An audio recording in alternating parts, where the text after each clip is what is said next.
Hi, good afternoon, everyone. Welcome to this presentation for the John H. Daniels Faculty of Architecture, Landscape and Design at the University of Toronto. My name is Kevin. I'm the Assistant Director, International and Recruitment for the Daniels Faculty. And joining me in this session today is my colleague from the office, Alex, and also two current Masters of Architecture students, Reem and Suzanne, who both graduated from the undergraduate program in Architectural Studies. So they will be here to help answer any questions you guys have about the program. So please feel free during the presentation to type your questions into the Q&A. It's better than the chat. And then we can maybe answer some of those while the presentation is going on, and then we can tackle some live at the end as well, so my colleagues can read them out to me to answer, or perhaps it might be better for one of our students to answer that question instead of me. So use the Q&A, please. You don't have to wait to the end. If the idea comes to you, type it in right away. And of course, at the end of the session, if you actually want to come on camera or ask a question, just unmute your microphone and go ahead and do that. So today, I'm going to guide you through the new programs offered at Daniels, the admissions requirements, and also the application process. So how do you apply to, Daniels programs at U of T?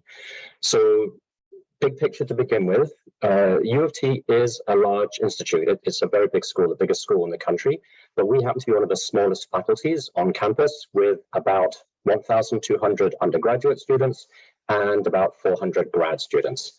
We're located on the downtown St. George campus, and that allows us to access everything that the City of Toronto has, and it offers us as a living laboratory, really.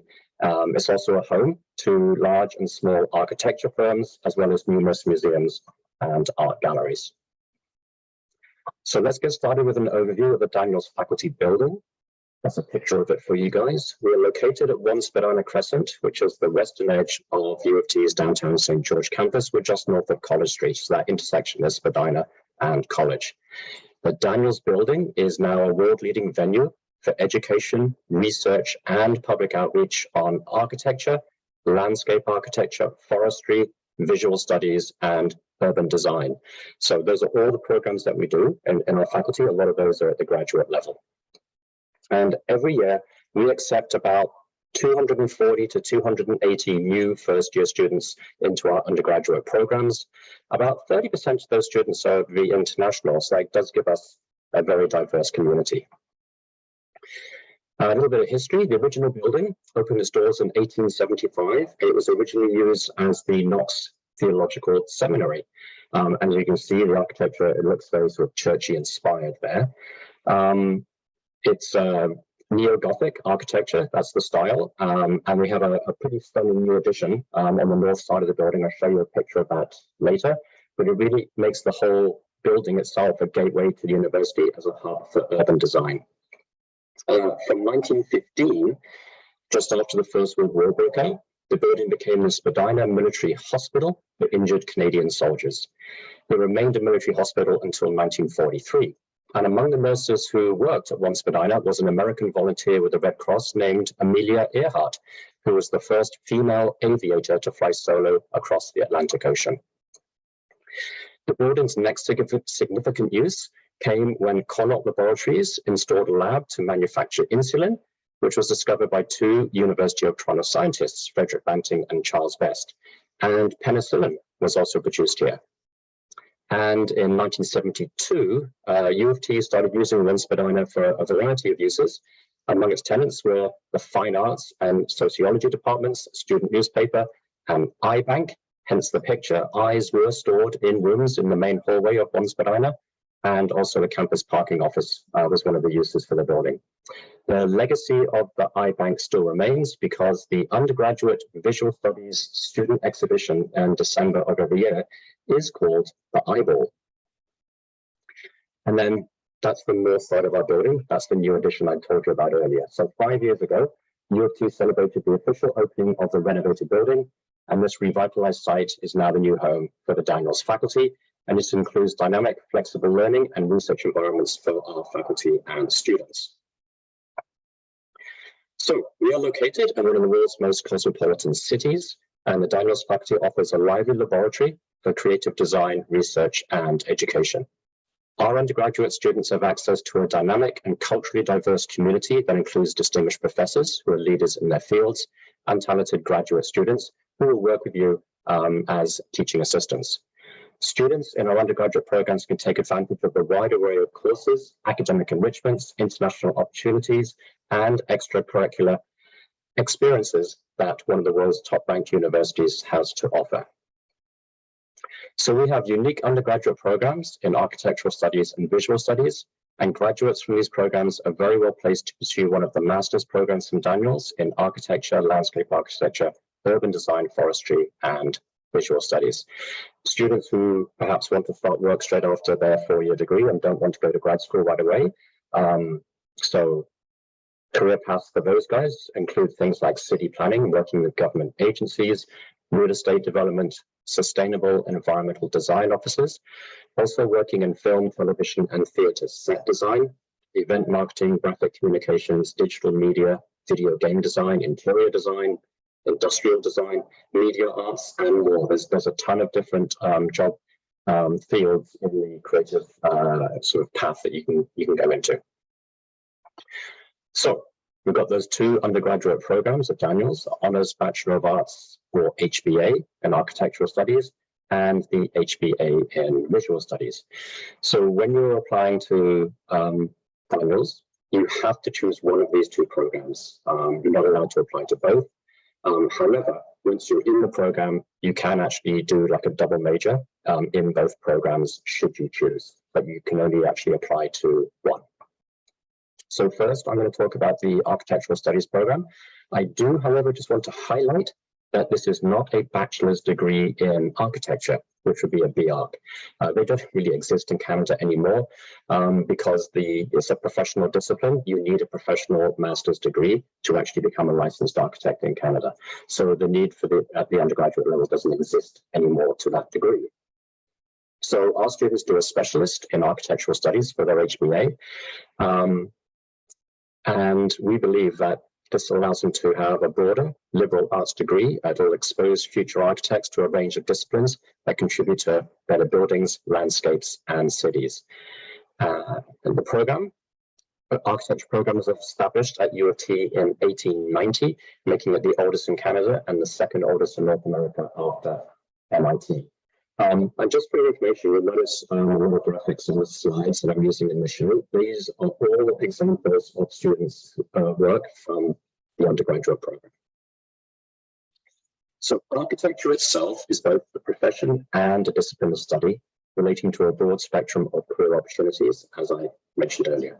It involves the design, production, and organization of material culture from the scale of domestic objects right up to the scale of the metropolitan region.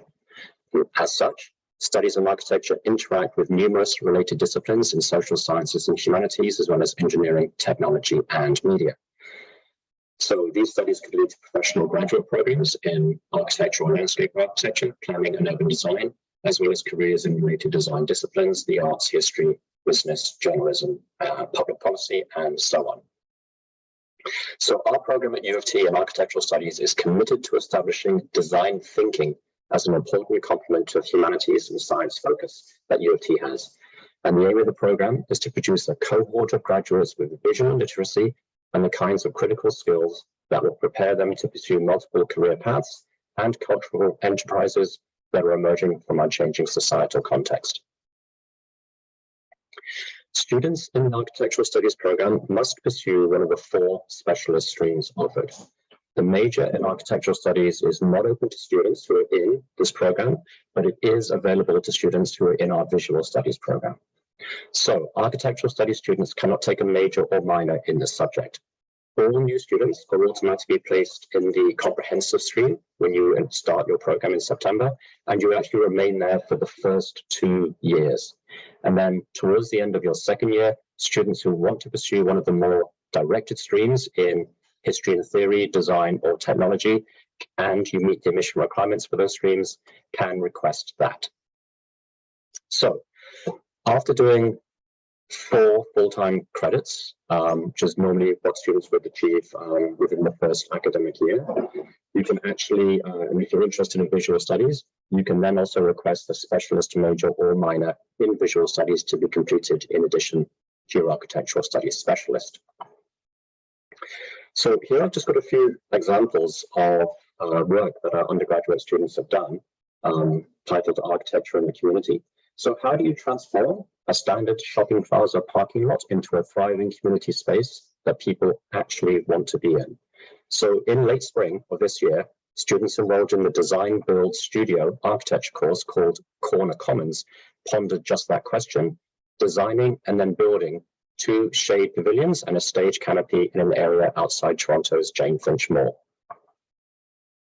So architect, urban designer, and Daniels faculty alumnus, Clint Langevin, co-led the course alongside Amy Norris, an architect at Diamond Schmidt Architects, as a social purpose exercise with the Jane Finch Community and Family Centre. And the result was Corner Commons, a temporary informal gathering space that transformed a portion of the Jane Finch Mall into a multifaceted public resource that the community will be using, or I guess has used now, all summer long. So among the interventions that the students made on the site were a new focal point for visitors, a substantial shaded area where residents could gather and relax, and a flexible space for performance and other community-led programming.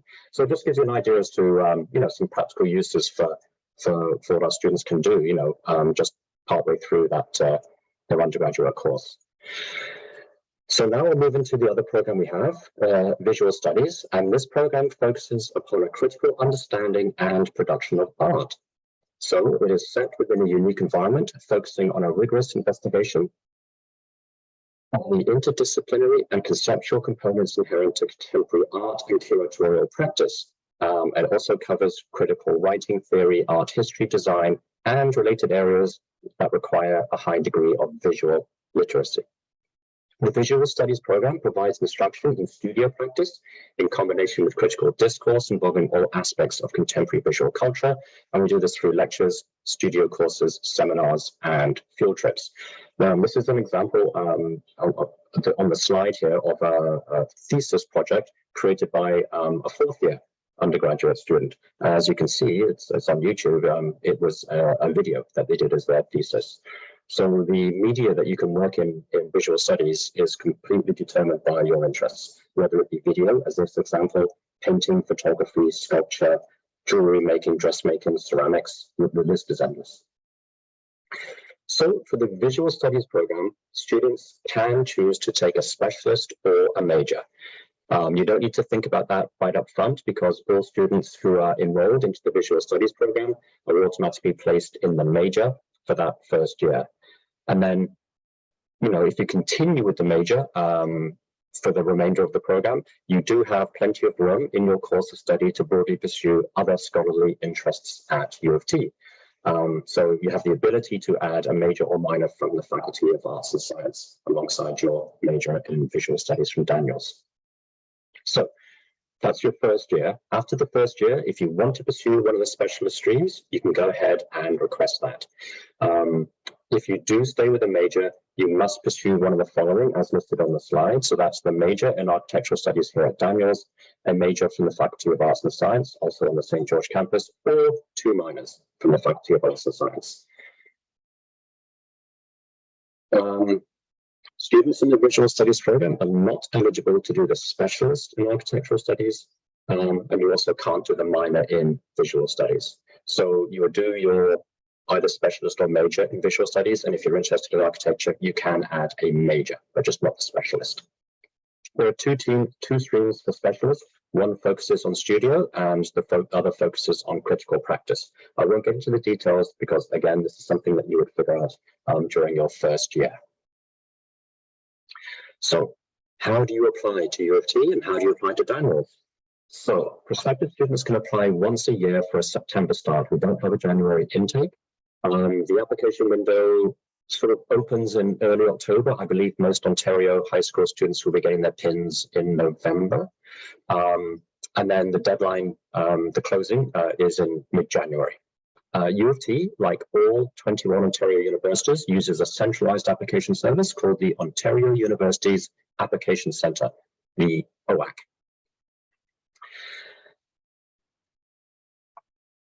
You should complete the OAC 101 application if you are a current full-time Ontario high school student. You haven't been out of high school for more than 7 consecutive months.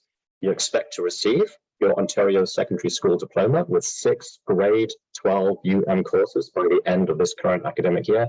And you also have not previously attended a post-secondary institution like a college or university.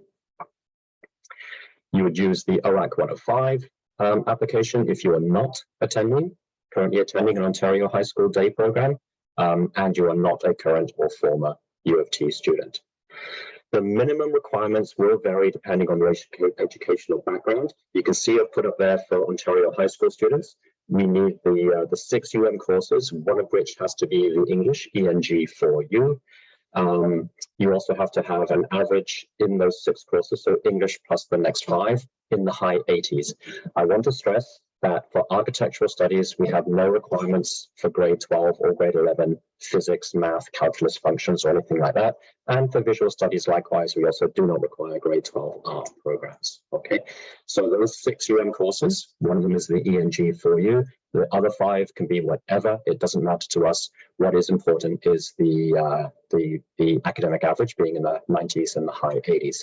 105 students, it'll vary depending on whether you're in, Manitoba, British Columbia, Australia, Japan. A lot of educational systems out there, and you can look on the U of T website for the country and the region you're in to see what the requirements are. Now, for Daniels, we also have a supplementary application, which is called the One Idea.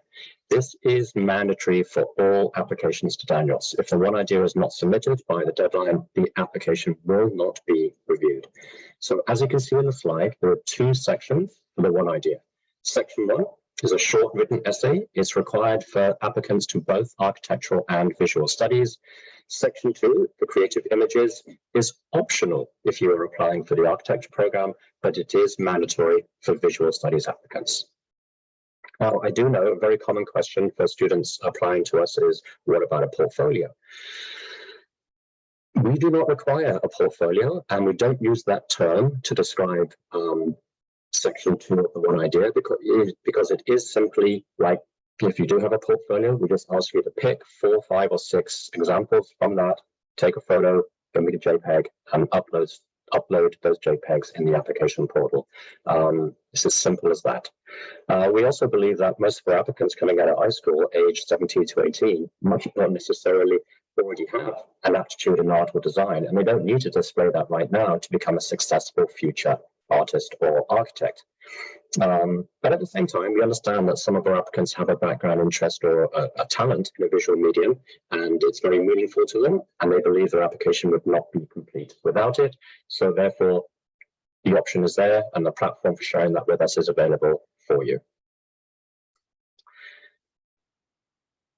It's basically the One Idea and the essay. There are 4 questions. You choose one of those questions, whichever one you feel you can write your best answer to. But that isn't your opportunity just to, write something that's standard that you're going to submit to lots of other universities. It really has to directly answer the question posed. And it's the opportunity for us to hear your voice, basically, and to help us envision what you will bring to the Daniels faculty. All the information for the One Idea and how to apply is available on our website right now, including the questions. So when you do your essay, it's nothing that's recorded or timed. You can practice it now. You can write many drafts, and when you've finalized it, you can simply copy and paste it into the upload portal. If English is not your first language, you will need to provide evidence of adequate English facility for admission consideration, unless you qualify for an exemption as listed there on the slide. So all applicants, including those who must provide proof of English facility, such as an IELTS or a TOEFL test, must also still present senior level English, so equivalent to the Ontario ENG 4U, for admission to all undergraduate programs at U of T. We are no exception to that. So the English course result will be considered in the admissions process and calculated as part of the applicant's admission average. You can look at the UOP website, future.utoronto.ca, and then you'll see the tab for English language requirements. So check that to see if you are required to present proof of English facility. Normally, if you've attended grades 9 to 12 in a Canadian high school, you're fine. You will not need to provide anything else apart from that grade 12 English. These are the deadlines, and we encourage you to apply well in advance. So I want to highlight, we do not have the capacity to admit all applicants who do meet the minimum general requirements. So I said academic average, to be successful is in the high 80s and above. We get lots of students with very, very high 90s applying, and that's where we start when we're making our offers. So we do seek to admit the best possible students on the basis of academic performance and potential, and will select students for admission based on competitive strength. The one idea is also heavily weighted into this too. So it's not like we just accept people with 98 averages. If they write a terrible, terrible essay, they will not get an offer. Okay, so we do need both to be good. I just want to highlight in this slide some of the diversity, equity, and inclusion initiatives we have at the Daniels faculty. We do stand in solidarity with all people seeking a just society without racial, ethnic, or sexual discrimination. And a lot of this is led by our fantastic students. So you can see a short list there of some of the initiatives and student clubs that have been created, not by us faculty and staff, but by our students as well. It's a very student-led faculty when it comes to engagement, and it's one of the nice things about the collegiality, the feeling that you'll actually experience here at Daniels. So we're getting towards the end of the presentation now, so start thinking questions if you have any. Please do keep in touch with us as well. This picture is just a snapshot of our news and events page on the Daniels website. You can see what our students and faculty have been up to in the news, winning awards and competitions and so on. We're active on Instagram, Facebook, Twitter, and so on. So if you don't already follow us, please do. I do actually highly recommend our Instagram account because you will see some excellent examples of our students' work on that as well. If you're able to visit us in person, we really would love to see you. So this is the virtual for campus day that we're doing right now, and the in-person event is happening next Saturday. So we have a suite of presentations and activities in the Daniels building at One Spadina. So please come along. You'll be able to hear program introductions from the program directors of architectural and visual studies. Myself and Alex will be doing very similar presentations to this one just now about how to apply for Daniels. We'll have some students there that you can meet and chat with, as well as professors and teachers from the program. There'll be a little sort of coffee social halfway through the day as well. And we're going to try and repeat events from the morning and the afternoon, because if you want to look at another program at U of T, it gives you that opportunity to see us in the morning and then go somewhere else on St. George campus in the afternoon. We're always very, very happy to hear from you. So do please send any questions and follow-ups to the undergraduate at Daniel's email address there on the bottom of the screen. I check that every working day. So I'll be very happy to help support you with your application, answer any questions that you guys might have. So that wraps up the presentation for today from Daniels. I'm happy to take any questions. Let me just see if I can have a look at what's in the Q&A right now. And if you have any questions for our students, Suzanne or Reem, please go ahead and either type those into the Q&A, or you can unmute yourself. I believe you can unmute yourself, and then you should be able to ask your question that way. So here I can see a question in the Q&A from Patricia. Do you feel that taking the undergraduate architecture program has helped during the master's architecture program? So Reem, I think this is something that might be good for you or Suzanne to come on screen and answer live, seeing as it's exactly what you've both just done. Go ahead, unmute yourself.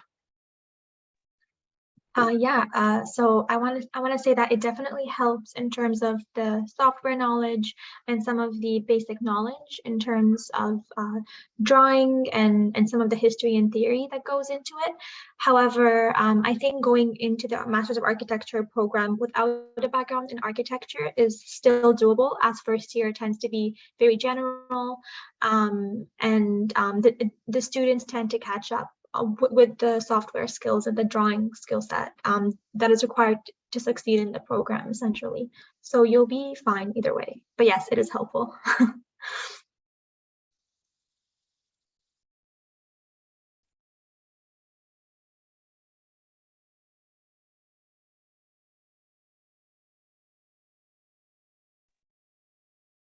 Sorry, Kevin, I think you're muted.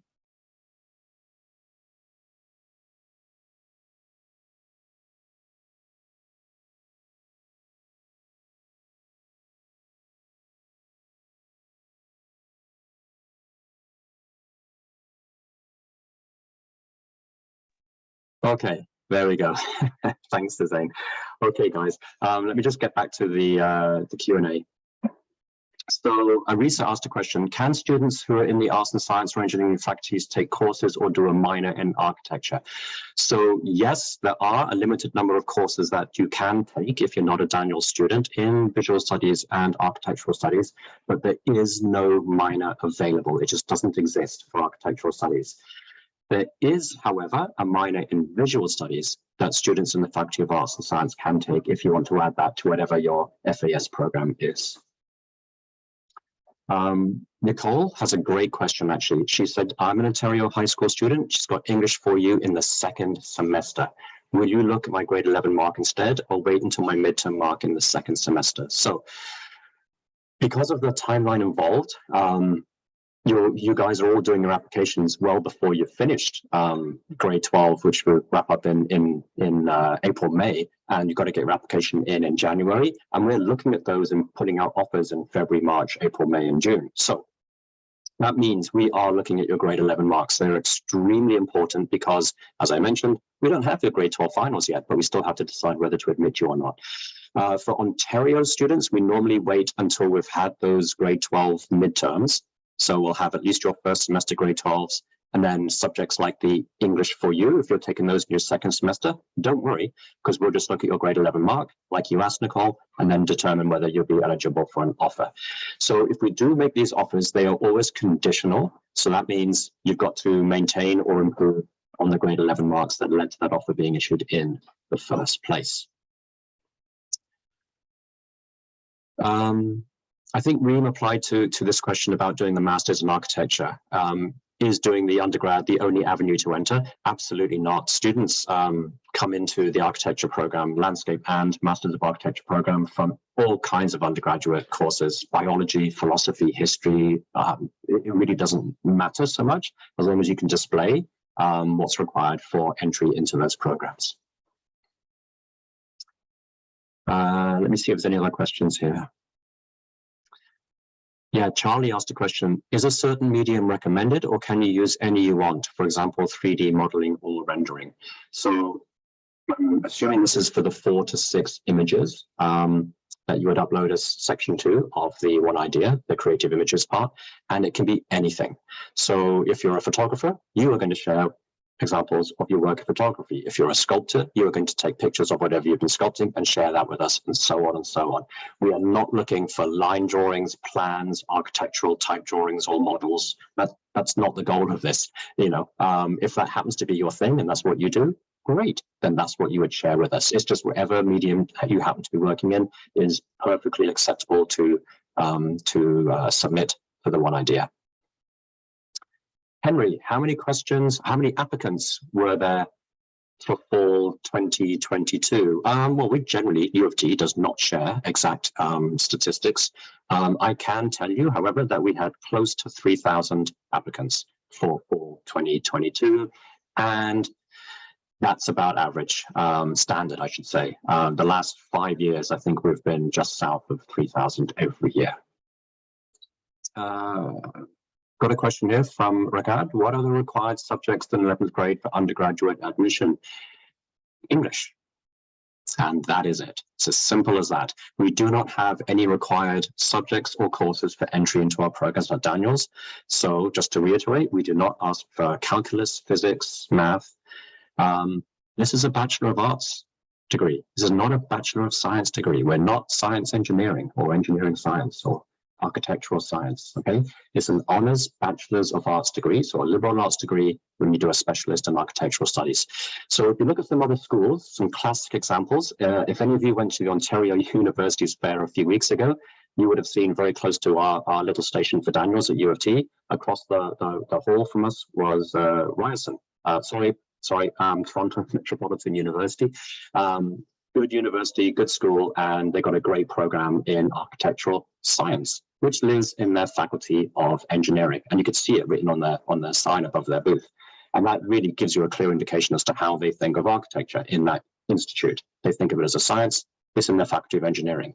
At U of T, we're looking at it from the more creative design lens, hence it lives in the faculty of design at U of T, not U of T's faculty of engineering.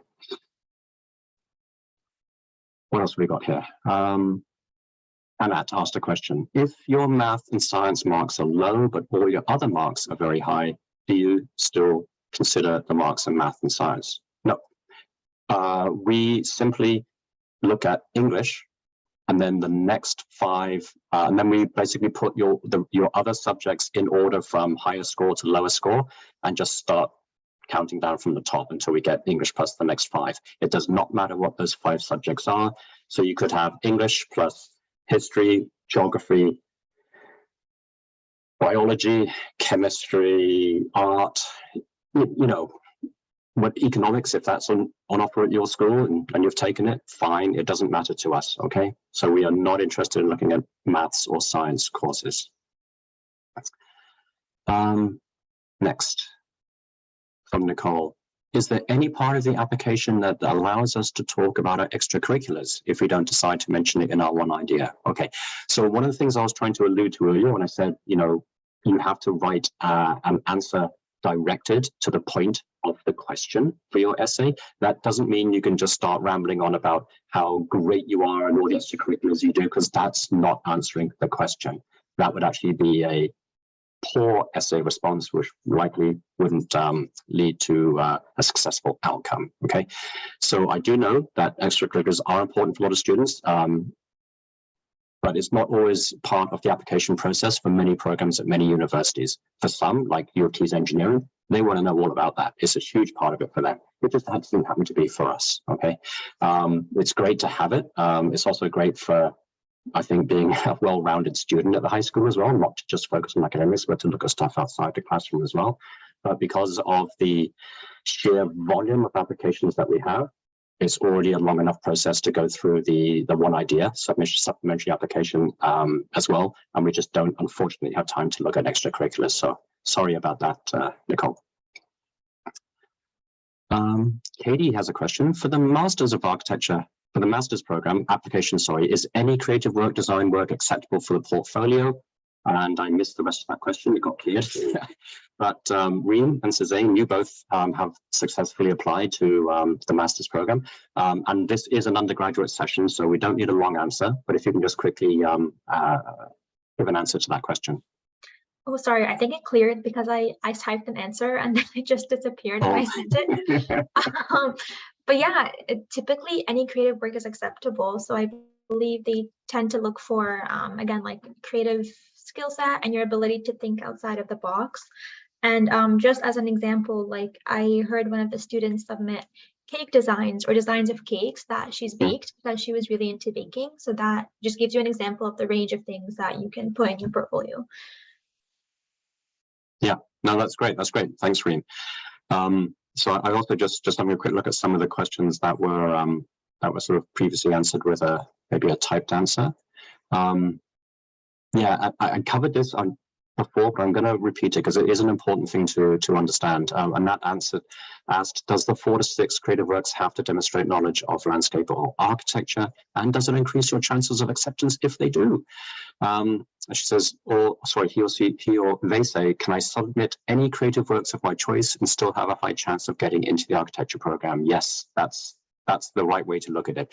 We are not looking for knowledge of landscape or architecture, of line drawing, you know, scale models or anything like that. So it's basically whatever your creative work is. And please, yeah, and as Reem said, it can be baking cakes. You can share that with us, and there you go. Any more questions? I highly recommend, if you've got questions from what it's like, you know, from a student's perspective, to take advantage of the fact that we have Reem and Suzanne with us today.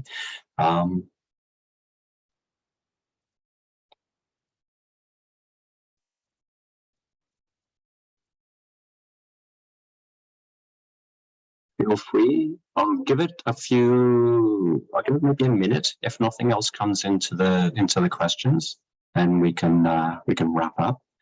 But like I said, like I mentioned earlier, if you do have any questions, usually I get follow-up emails all the time after these sessions. People think of something that they wish they'd asked, but the thought came too late. Just send it in a quick email to undergraduate@daniels.utoronto.ca. Be very, very happy to answer that for you. We also do a couple of live text chat sessions during the weeks. So if you can find some time to join one of those, quite often someone like Reem or Suzanne is also on that chat as well. So you'll have myself and hopefully a current student with us to help answer any questions you might have that way as well. So lots of opportunity to engage with us outside of these events. But if you are able to, if you're close enough by to Toronto next Saturday to come to Fall Campus Day on the St. George campus at U of T, I highly, highly recommend it. Come and visit us, have a look at our building. There'll be tours of the building and facilities. There'll be the presentations from the program directors, application workshops, similar to what we did at the start of this session today, and a meet and greet as well. So you can chat with students and teachers from the program. Try and get a feel as to whether this is somewhere you can imagine yourself spending 4 years in the future. Okay, so there are still no questions. So I'm going to take that as my cue to wrap this up. Thank you very much, everybody, for joining us today. And if you've been in sessions in and out during the day, then I hope with the other faculties at U of T, then I hope you've had a good day and enjoy the rest of your weekend. Thank you to my colleagues, Alex, Suzanne, and Reem, for your help. That was great. Thank you, everyone. I'll see you guys soon. Cheers. Bye-bye.